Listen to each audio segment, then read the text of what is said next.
मेरा नाम अरुण कुमार खन्ना है। हम बिजनौर यूपी के रहने वाले हैं और यहाँ अपोलो हॉस्पिटल में आए।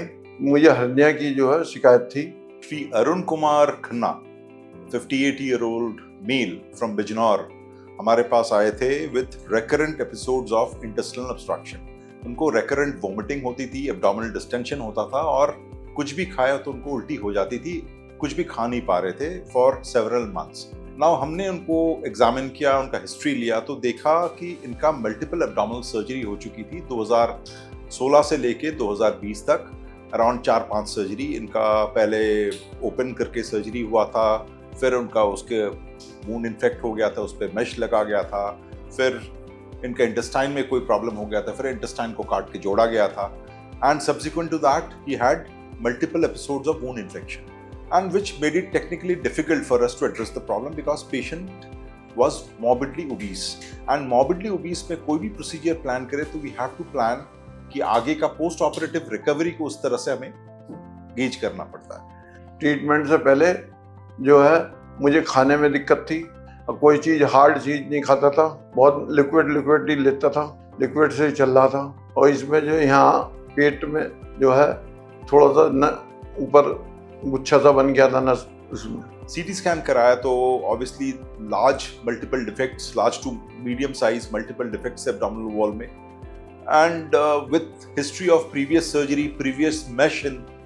बोथ, ऊपर से भी मेश लगा हुआ था, अंदर से भी मेश लगा हुआ था हर्निया के लिए। तो इसमें ये टेक्निकली चैलेंजिंग हो गया हमारे लिए कि इसको एड्रेस कैसे करें। तो हमने उन्हें रोबोटिक एब्डोमिनल वॉल रिकंस्ट्रक्शन का एडवाइस किया एंड रोबोटिक सर्जरी में हमें ये एडवांटेज होता है कि we can go into different planes of dissection. कि पहले का भी किसी ने मेश लगा के रखा हुआ है, we can actually address those, plus इतनी बारीकी से सर्जरी कर सकते हैं कि इनके इंटेस्टिनल ऑब्स्ट्रक्शन भी जो हो रहा था तो वो भी जो कॉज था, गट का भी जो कॉज है, उसको भी हम लोग एड्रेस कर पाए। तो हमें अंदर जाके हमने देखा कि जो पुराने मेश थे वो सारा गट के साथ रोल्ड अप हो रहे थे। It was getting plug down to many defects in the abdominal wall. He had almost about 8 to 10 defects in the abdominal wall, but after a diligent surgery using component separation, हमने component separation जिसको posterior component separation या transversus abdominis release के नाम से भी बोलते हैं, तो वो करने के बाद we made a good plane।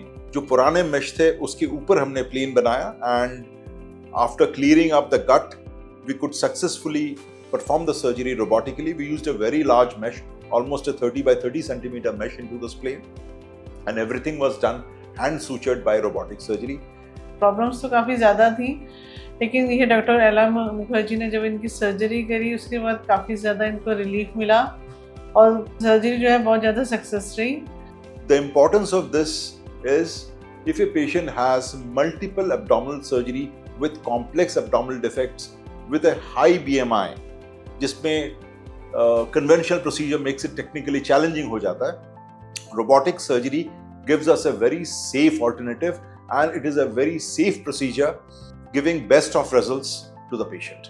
अब हम दोबारा इनको विजिट करने के लिए आए डॉक्टर के पास और अपोलो का जो स्टाफ था, नर्सेज, सबने इतना ज़्यादा कोऑपरेट किया और इतनी अच्छे से उन्होंने सर्विस दी। नर्सेज वगैरह ने बहुत अच्छे से ध्यान रखा, क्लीनिंग वालों ने बहुत अच्छे से रूम क्लीन करके, और नर्सेज जो है मेडिसिन टाइम टू टाइम, हम लोग उठने में देर हो जाती थी लेकिन वो लोग टाइम से पहले ही आके मेडिसिन देना, ड्रिप चढ़ाना, बहुत अच्छे से केयर करी उन्होंने। अपोलो का जो स्टाफ है वो बेस्ट है।